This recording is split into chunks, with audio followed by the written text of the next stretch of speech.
Welcome to a new reading vlog. It is Friday evening and I'm getting ready to go play Dungeons and Dragons, but I wanted to check in first and say welcome and also tell you what I'm going to be reading in this next reading vlog. I'm going to be attempting to read two books.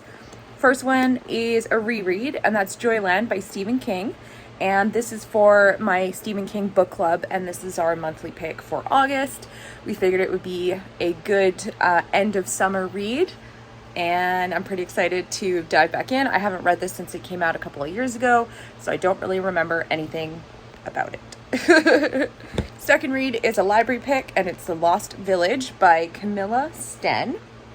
And this is a translated novel, and it is about a strange town in Sweden where everyone disappeared. No one knows what happened or where they went.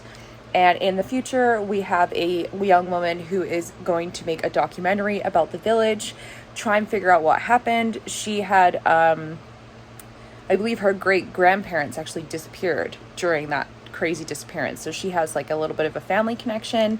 And it's called The Blair Witch Meets Midsommar, which are two of my favorite movies, so I'm excited.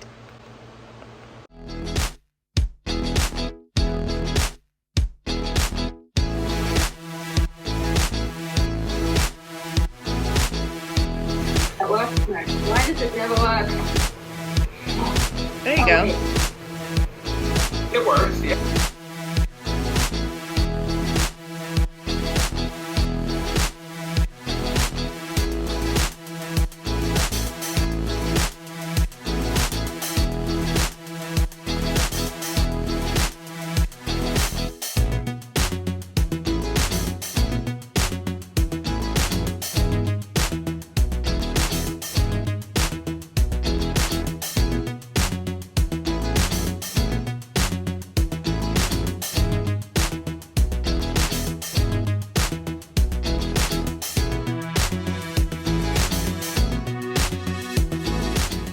It is a Saturday evening, and I wanted to do a little reading check-in.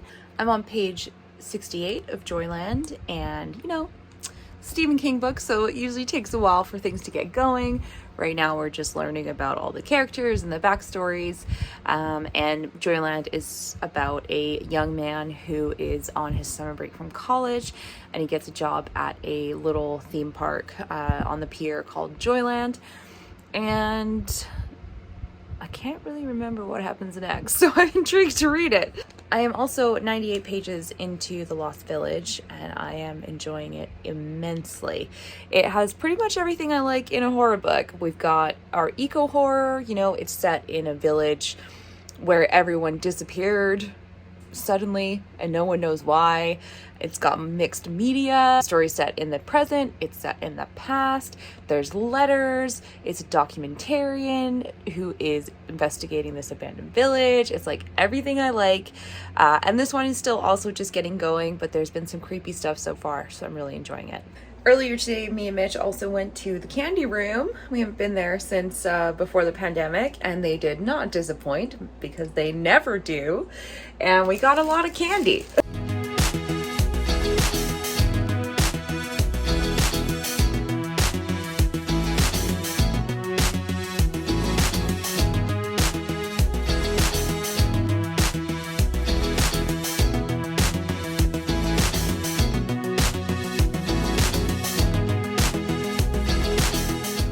And we got a ton of candy. We've got 2 big bags of gummy candy and my favorite chips of all time, hula hoops. And then we got 2 Milka bars, which this is like the best chocolate in the world, you guys. It's so delicious. And they had my favorite kind, which is the one that's like cookies and chocolate. Yum, yum, yum. And lastly, they had little Milky Ways, so I got 2 of those. But now I think I'm going to cook myself some dinner, and then I'm gonna have a shower, and then I think I'm gonna watch a horror movie and do some journaling. And I think I'm gonna go with The Little Stranger. I read The Little Stranger last summer, I think, and I enjoyed it immensely. It was really creepy, and I don't really get spooked when I'm reading horror, but there was some scenes in The Little Stranger that really freaked me out while I was reading it. And I've heard the adaptation is quite well done. It's slow burn, it's gothic horror, and it's got a really great cast. So I think I'm gonna watch that tonight.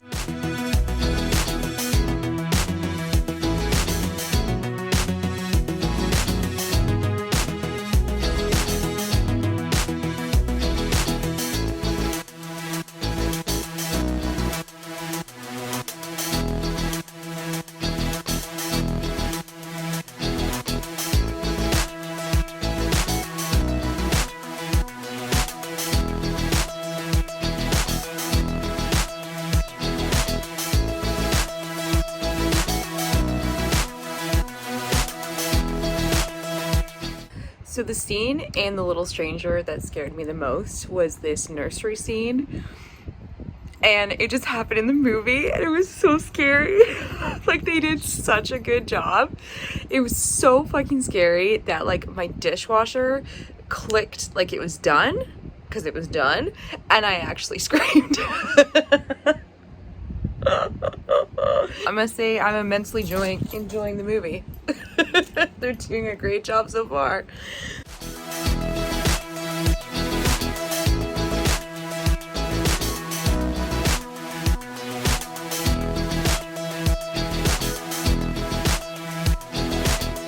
I thought I'd do a reading check-in. It is Monday, and yesterday I was able to get a bunch of reading done in the morning, and then in the afternoon we went to some friend's house for a barbecue, and they have the cutest dogs in the world. Oh, I didn't even eat anything. I just spent the whole time petting those dogs. They're so cute.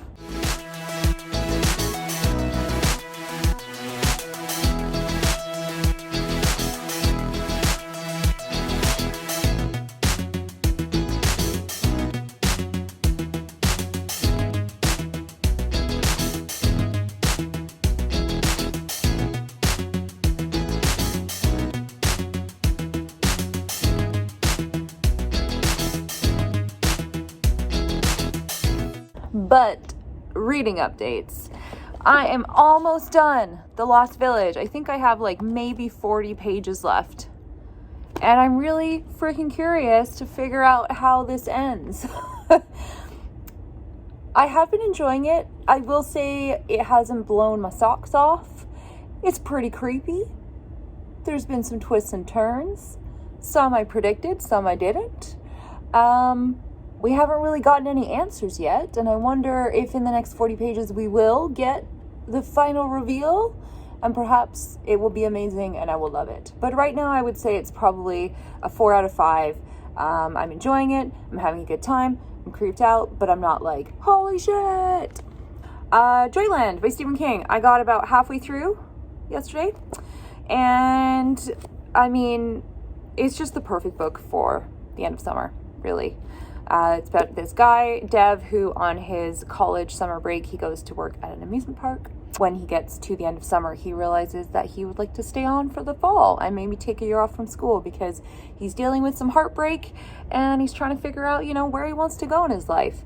And true to form with Stephen King, nothing has really happened, but you can't stop reading it because you love all the character details, you love all the backstory.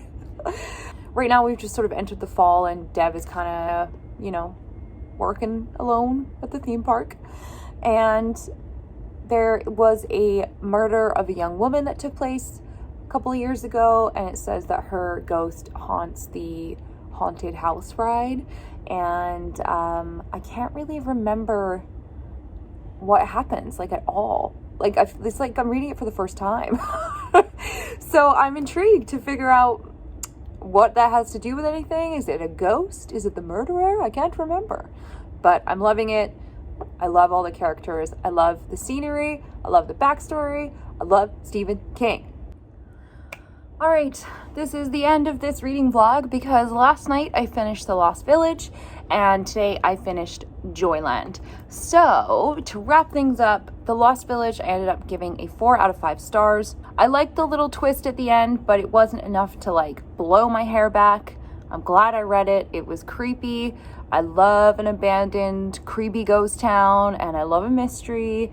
So yeah, I recommend it. It was a good read. And Joyland, of course, was amazing. 5 out of 5 stars, all the awards, all the money. Like, it's a Stephen King book. Obviously, I'm going to be like, it's amazing. I had no memory of reading it, so it was really fun to try and figure out the mystery. Basically, this guy, Dev, works at a kind of amusement park fair type place. And there is this sort of folktale about a young woman who got murdered on the haunted house ride 4 years ago, and the killer was never caught. And while Dev is working there, he decides to maybe try and figure out who killed that young woman, and he meets this really great mom called Annie and her son Mike, and sadly her son Mike is dying, but Dev really bonds with them and helps them, and they in turn help him with the mystery. Super fast paced and a perfect summer end read. It's like set at the end of summer going into fall, so perfect timing. And yeah, as always, I fell in love with every single character and I loved every moment of it. So that's the end of this vlog. I'm not too sure what I'm going to be reading next, but I will start my reading vlog when I figure that out. So thanks for watching, you guys. I hope you've had a great week so far, and I will see you in the next one.